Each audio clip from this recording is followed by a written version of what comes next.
Après de longues recherches, et grâce aux notes prises par Worsfool, nous avons pu identifier ce qui a causé l'engloutissement des ruines de Yonaguni.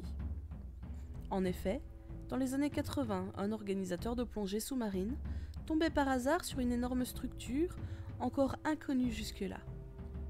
En 1990, un chercheur cartographiait l'endroit et émettait l'hypothèse qu'il s'agissait d'une ancienne cité, au centre de laquelle se trouvait une forteresse et plusieurs temples, de dimensions inférieures. Nous nous sommes penchés sur l'endroit et avons trouvé de vieilles gravures. L'une d'elles a été déplacée au siège scientifique de la Société de recherche Lovecraftienne.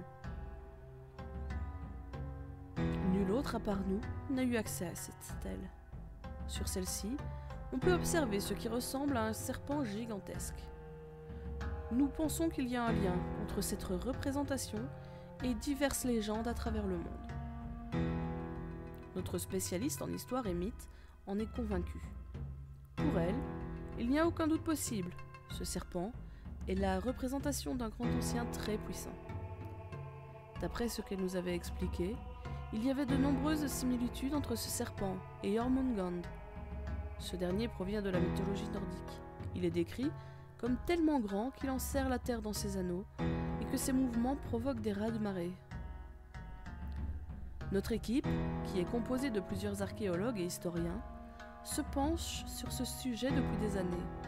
Mais aujourd'hui, je dois aller seul en reconnaissance. Enfin, j'ai 2 gardes avec moi. Mais ce ne sont pas eux qui vont m'aider à rassembler des données pertinentes. Avant de partir pour le Japon, nous avons établi une liste de points précis à étudier. Chercher des traces dans le folklore ou dans les ruines qui attestent de la présence du serpent géant. Trouver des indices qui permettraient de dater l'immersion de la cité.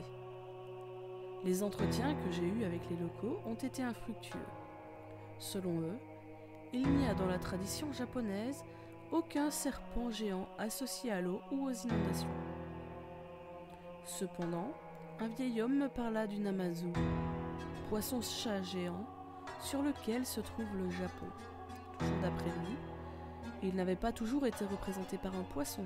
À une certaine époque, c'était un dragon et ses mouvements étaient associés au tremblement de terre. Le dragon étant très proche du serpent, cela peut être une bonne piste. Mais bon, je devais encore faire plusieurs plongées. Je trouvais mes gardes particulièrement encombrants. Après tout, il ne devait pas y avoir beaucoup de menaces, quand bien même nous tomberions sur le serpent. Que pourrait-il bien faire ?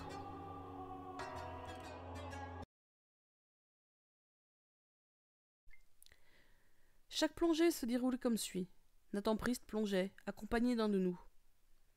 L'autre restait sur le bateau que nous avions loué.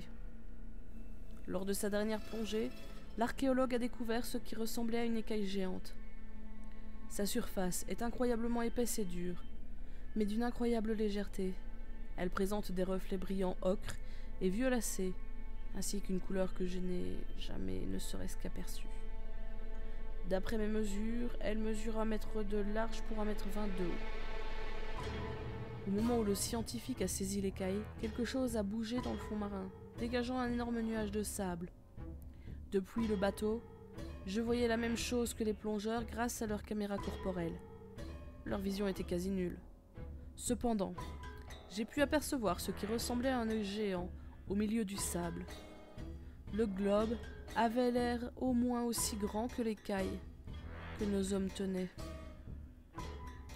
Le matricule K28M a arraché l'objet des mains de l'archéologue et, dans un effort que je ne peux qu'imaginer, il a réussi à remonter jusqu'au bateau.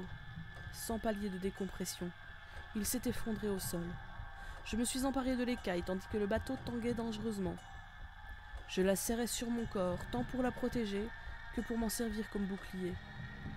Une énorme vague a embarqué le bateau sur plusieurs kilomètres.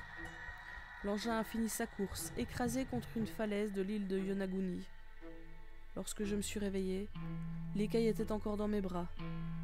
Le corps de matricule K28M gisait à côté de moi, sans vie. J'ai fouillé les débris du navire dans l'espoir de trouver un moyen de communication pour contacter les gardes-côtes, ou, si j'avais de la chance, la société de recherche. Heureusement, le téléphone satellitaire était intact et fonctionnel. Une équipe a été envoyée pour me ramener au siège scientifique. J'espère que mes collègues n'ont pas donné leur vie en vain et que cette écaille servira notre cause.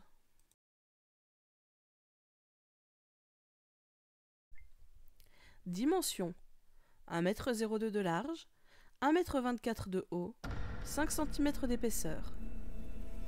ADN. L'ADN que nous avons examiné sur la structure ne correspond à rien de connu. Sa forme est non hélicoïdale. Structure. Structure similaire aux écailles cornées des reptiles actuels. Forte présence d'une molécule semblable à la kératine. La surface est très solide. Jusqu'à présent, nous n'avons pas réussi à la percer, ni avec nos armes perforantes, ni avec du diamant. Les acides classiques paraissent également inefficaces.